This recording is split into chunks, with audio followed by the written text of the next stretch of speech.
Okay, so Augustine of Hippo, right? A figure who's been analyzed and reinterpreted for centuries. Centuries, yeah. It's almost as if all that interpretation has, in a way, made him a stranger to us. Yeah, I see what you mean. How do we get back to the source, to the real Augustine? Right to the source. That's what we're trying to do today in this deep dive. Yeah, let's do it. We're looking at an article called Tracing the Passage from a Doctrinal to an Historical Approach to the Study of Augustine. Okay. Quite a mouthful. It is, yeah.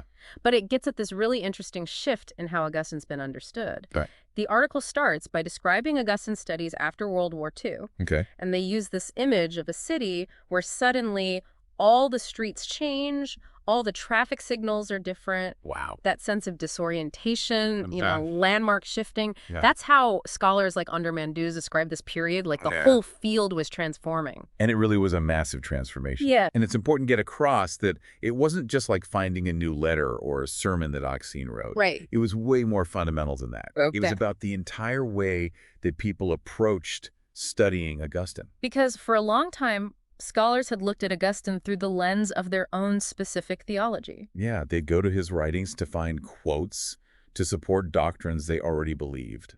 So it wasn't so much about understanding Augustine on his own terms. No, not really. More like using him to reinforce ideas they already had. Exactly. Wow. This new historical approach completely changed. Right. The scholars started to look at Augustine as a man of his time, Right. shaped by his world, by his relationships, by the controversies he was involved in. It's amazing how much richer a text can become when you actually consider the context it was written in. Absolutely. What might seem like a straightforward statement Cool. could actually be part of a much bigger, more complicated conversation. Yeah, a conversation we might not even know about. And this is where the article takes an interesting turn. Yep. Apparently, Europe, particularly France, embraced this historical approach way faster than America. It's true, and the article talks about this difference. Why do you think that is? Well, they point to something called confessional prejudice. It's a term coined by Charles Cannegaser. Okay. And basically it meant that Augustine's studies in America were really tied to specific theological traditions for a long time. It can be tough to break free from those long-held assumptions. Yeah, it's hard to even realize you have them sometimes. So are you saying that letting go of preconceived notions is key to really understanding anyone from history? It's crucial.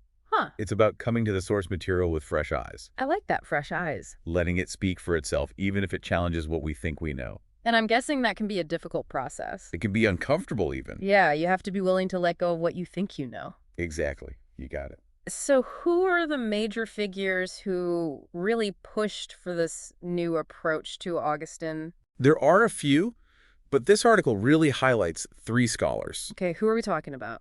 Robert Marcus, Peter Brown, and Hubertus Drobner. Each of them brought something unique to the table. Yeah, they really reshaped the field. Okay, let's start with Robert Marcus. What were some of his big ideas? Well, Marcus pointed to the 1950s as this really important decade. Okay, He actually called it a postmodern shift. interesting. And he points to works like that famous book by Henri René Maroux. St. Augustine and the End of Ancient Culture. Exactly. That's a classic. Right. Yeah. That book really situated Augustine within the broader context of late antiquity. So it wasn't just about Augustine's theology anymore. Yeah. It was about understanding him within the wider intellectual and cultural currents of his era. And that was huge. And that shift in thinking, it wasn't just happening in books. Right. The 1954 conference celebrating Augustine's birth became this landmark event. Definitely a turning point. And of course, that same decade saw the launch of the Revue des Études Augustiniennes. Oh yeah, that journal became so influential in the field. It's almost like the journal itself was a sign of how much things were changing. Definitely a sign of the times. And then you have Peter Brown, who took that idea of context even further. Yeah, Brown was all about understanding the wider landscape of Augustine's world. He emphasized that. And one of the things he pointed out Yeah.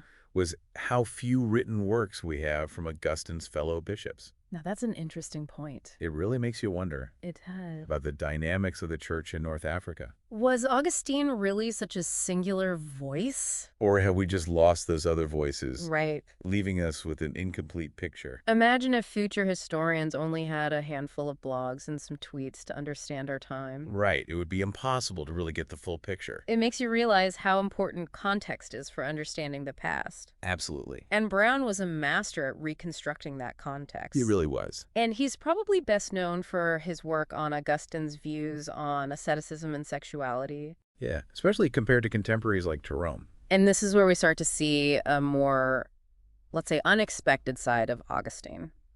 You could say that. Not quite the austere figure people might imagine. No, not at all. So what did Brown find?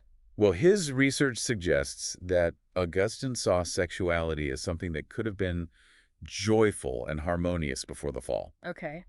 Now, I don't mean to say he was out there condoning indulgence or anything. Right. He still believed that Adam's sin had changed things, had disordered our desires. Of course. But there's a nuance there that often gets overlooked. It makes me think of that line from the Confessions. You have made us for yourself, O Lord, and our heart is restless until it rests in you. That's a great connection. It's about yearning for wholeness, a return to that original harmony. That's it. So we've got Marcus emphasizing the historical context and Brown digging into the complexities of Augustine's views on desire. Yeah, those are big ones. What about our third scholar, Hubertus Drobner? What did he bring to the table? Drobner's approach was really interesting. Okay, tell me more. He used the Revue des Études Augustiniennes itself as a way to track how research on Augustine was changing over time. Wow, that is using your sources creatively. Right. So what did he find? Well, one trend he noticed was a renewed interest in City of God. Augustine's masterpiece. But not just as a work of political theory. Where else? Scholars were digging into its deeper theological meaning, exploring what some called a Christology of history. So how Christ's presence shapes our understanding of time and history itself. Exactly. It shows how even a text as widely studied as City of God can still reveal new layers of meaning when we come to it with fresh eyes. I love that you keep saying fresh eyes. It's so true. And Drobner also pointed to the impact of newly discovered letters and sermons on Augustine's scholarship. Which reminds us that there's always more to learn. Always more to uncover even centuries later. It's an ongoing process. It's like every new discovery adds a brushstroke to a portrait. Yeah. Revealing a more detailed picture of who Augustine really was. I like that analogy a lot. Okay, so we've talked about this major shift from a doctrinal to a historical approach to Augustine. It was a big shift. What does it actually mean for understanding Augustine the person? Well, that's where things get even more interesting. It's easy to think about figures from history like they're these untouchable icons. Frozen in time. Yeah, exactly. But approaching Augustine historically like this really brings him to life. Makes him more human. We start to see the man behind all those theological writings. Because he wasn't just this towering intellect debating abstract concepts. Right, he was living in the world. He's a pastor, a counselor, a community leader. The article talks about how this scholarship has shed new light on Augustine as a bishop. We get to see him in the day-to-day life of his community. He's writing letters about problems people are having, offering guidance. He even had to deal with the fact that paganism was still around in Roman North Africa. So not exactly the image of Augustine as someone obsessed with suppressing every desire. Definitely complicates that picture, doesn't it? For sure. And it goes back to what we were saying about Brown's work on Augustine's views on sexuality. Right. This historical approach adds new layers to that whole discussion. Absolutely. We see that Augustine recognized there was a potential for goodness and joy in sexuality. Even as he struggled with how things had changed since the fall. So it's less about, get thee behind me temptation. Right. And more about recognizing that creation, even in its fallen state, is still inherently good. You got it. And his debate with Julian of Eclanum becomes even more interesting when you see it through that lens. Definitely. They weren't just arguing about abstract theology. It was about real life. They were wrestling with desire, with grace, with what it means to be human. Questions that are still relevant today, even after all these centuries. For sure. Another area where we see this more human side of Augustine is in how he dealt with Neoplatonism. Okay, yeah. It wasn't just some philosophy he studied. Right. It was a way for him to grapple with the biggest questions about life. And it's important for listeners to remember that Neoplatonism was a major influence on a lot of early Christian thinkers. So what was it all about? Well, they had this idea of a transcendent realm of forms. Forms. Yeah, perfect and unchanging. And this material world we experience is just like an emanation from that realm. So how did Augustine reconcile that with Christianity?